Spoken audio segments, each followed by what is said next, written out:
errors would occur. There have been. The defense team is bringing in a lot of people. I'm going to go live here probably shortly. I'm going to give you guys kind of like a quick recap of all of the defense witnesses that they are calling. This is a doctor about memory, so I'm gonna let it play.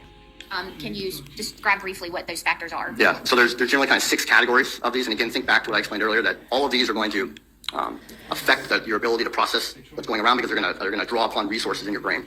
Okay? There's 2 kind of global ones, and that's sleep, lack of sleep disturbances, and stress, overall chronic stress. Those things are generally going to affect prospective memory.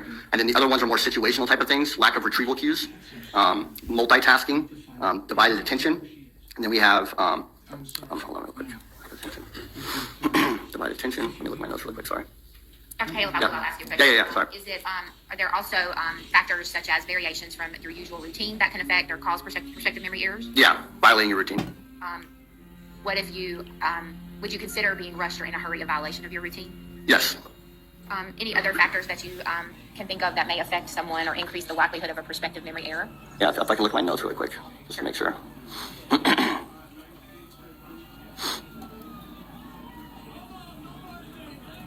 So those are the ones that I can think of right now.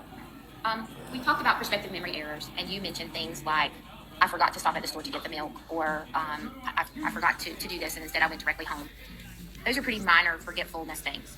Is it possible for a prospective memory error to lead to catastrophic results? Unfortunately, yes.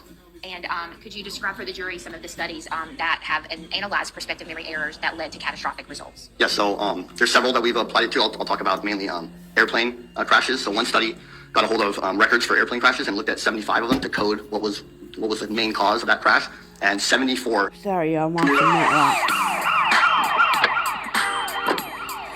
one. Stupid ass. So this guy ordinarily would help prevent a prospective memory error. Yeah, so we know because of the research that these can be catastrophic in these kind of situations with airplanes specifically. So they have checklists and they have default things that pilots must go through, checklists to kind of make sure these things don't happen. And unfortunately, no matter what you do, we are human, and these things can occur even with the most due diligent person thinking ahead, having a checklist for pilots. We still have accidents. Even though it reduces it, we still have them. And do prospective memory errors occur in other occupations? They do. They've shown them in surgeries. Doctors have forgotten to remove surgical equipment from people. Going to the bathroom. Movie theaters have forgotten to get their gun after they've taken it off to go to the restroom. Pharmacists have made errors giving out medication. You can go on and on.